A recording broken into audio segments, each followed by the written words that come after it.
saizi? Salama. Mimi mwenyekiti nimekuja hapa. Ndio. Kuja kuongea na mama. Ndio. Lakini kutokana na mama hali aliyokuwa nayo siwezi kuongea naye.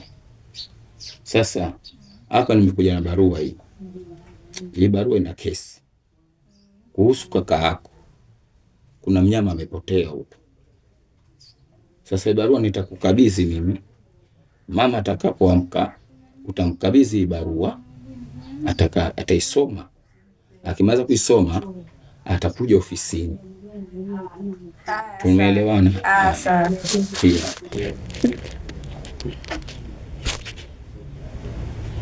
Sasa hii barua utamkabidhi mama. Atakapoamka. Sawa. Basi haya. Mama utasalimia kama mwenyekiti amekuja hapa.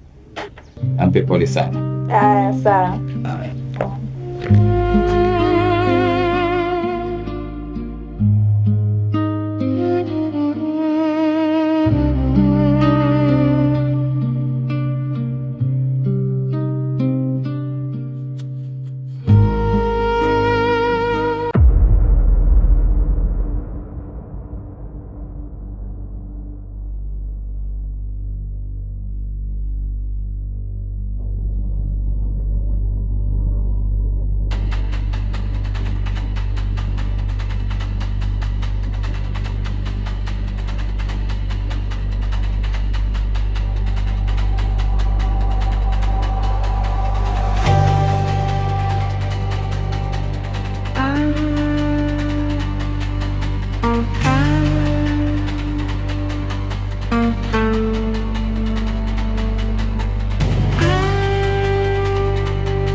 Kwa hiyo zile nyezi kwa wapi mdogo? Da. Zile nyezi kwa wapi? Hela? Da. Bana blaza, kiukweli pale katika walisia manangu hamna hela yoyote. Pale kilichofanyika mimi nilikuwa nimetoka zangu kule chini. Sawa blaza akanipigia simu, nimefika pale kati nimeibiwa mkoba. Nilivyoibiwa mkoba ikawa namtafuta sasa yule mtu ambaye kanibia mkoba. Sasa wakati namtafuta yule mtu, mara nasikia kelele za mwizi, nikajua labda kuna sehemu kwa washamuona watu, maana niliulizia watu fulani pale. Nikajua labda kuna sehemu hapa kashaonekana huyo mwizi. Sasa wakati natoka zangu naelekea pale kwa kufuata zile kelele zinakotoka, mara ndo anatoka yule dogo janja na mkoba. Mimi nimesimama pale kwenye kona naangalia hizo kelele zinatoka wapi, mara kaja dogo ananirushia ule mkoba. Alivyorushia ghafla nikajikuta nimeudaka. Sasa nikashindwa sasa kujua nifanye nini. Mara ghafla watu wanatokea wanakuja wananishambulia, wanajua kama mimi ni mwizi ule mkoba. Ila kiwalisia blaza, ule mkoba sijachukua hata 100. Na mule kwenye mkoba sijakuta hata 100. Sawa blaza, ule mkoba ushafunguliwa yani. Yaani unatakaje mkoba kipumbavu hivyo? Sasa angalia sasa. Ushamponza pale mwenzako. Pale atoke anakufa. Yaani ule atoke. Hii town ukitia mwizi umeisha mdogo wangu. Matatizo haya. Kwa nini unadaka mkoba kipumbavu? Ona sasa. Yule atoke pale anakufa. Yaani brother mimi sijua hiyo jengo imetokea kughafla na hii town mdogo wangu, hii town. Sema nini? Anyway, kijaribika kitu. Sawa? Yeah. Yule mimi ndugu yangu, mshikaji wangu, mwanangu. Yeah. Sawa? Ndio. Mimi hapa ndo kama kaka yako. Nitakupokea, utaenda utegeto, utakula, utakunywa, utalala, nitachokipata utaishi nacho. Sawa? Ila town mambo kama haya kawaida. Huko kila siku nasikia kelele za mwizi, kila siku ndio maisha ya watu wanavyoishi huko. Sawa? Kila mtu anatafuta hela kwa njia anayojua yeye.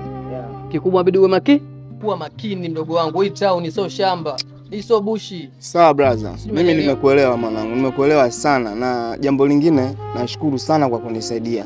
Maana siku hii ya leo hakika nilikiona kifo changu. Yaani bila wewe brother pale kutokea na yule brother ni sijui hata ingekuaje. Yaani nasema asante sana kwa ukarimu wako. Mwenyezi Mungu akubariki ndugu. Hii ndio hali ya town. Sikutegemea kama mtatokea. Najua ilikuwa ni hali fulani yani imekuja ghafla.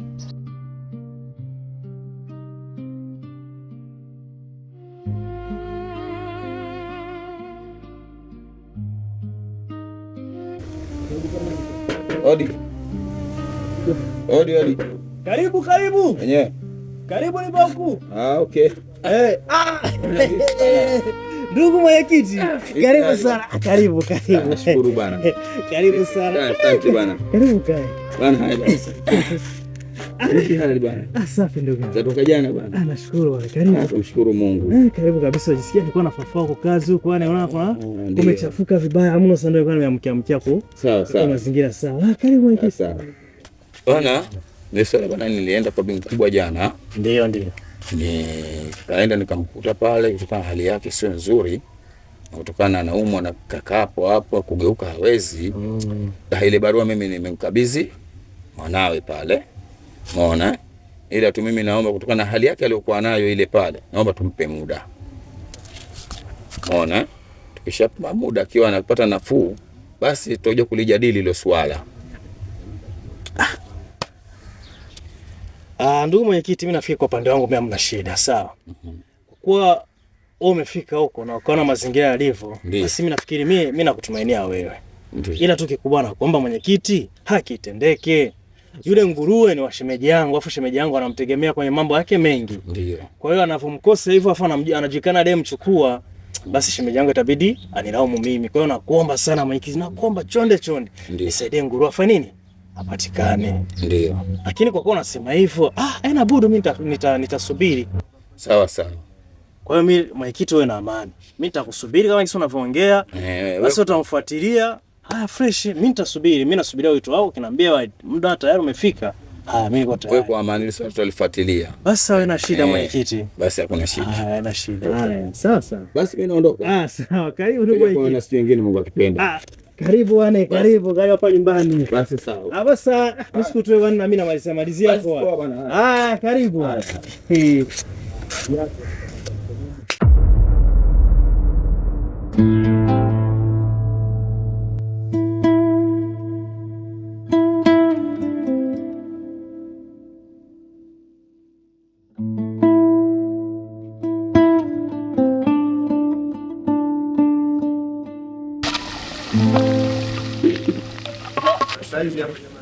Salama kwema. Safi.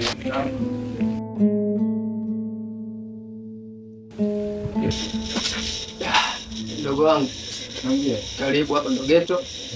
Hapa ndo kunakuwa na brother yako hapa sawa. Ila kutokana na brother yako alishamkuta kumkuta kasha nasa. Umati wa watu waliokuwa pale. Mazingira yake waliokuwa pale. Usitegemee kwamba brother yako atarudi atatoka. Kwa hivyo tuseme tu rest in peace. Hapo mzige kwa amani. Kashatokea hayo. Kwa hiyo kikubwa mwenyewe shukuru kwamba nimekutoa kule, umefika hapa mzima, nimekupiga tu kidogo. Sasa hapa chengine hapa mimi naona kwamba umeona zile ndoo za maji zile na madumu. Zile pale. Ile kijani na blue. Zile ni maji ya kunywa. Alafu ile ya kijani na njano ile, zile ni kwa ajili ya bafuni pamoja na chooni. Hiyo kubwa. Zile kubwa mbili zote kubwa mbili ni kwa ajili ya maji ya kunywa. Ile ndogo na kubwa ni kwa ajili ya chooni. Sabuni iko pale, dodoko liko bafuni. Kwa mimi natoka hapa na kuangalizia mazingira ya msosi kwanza.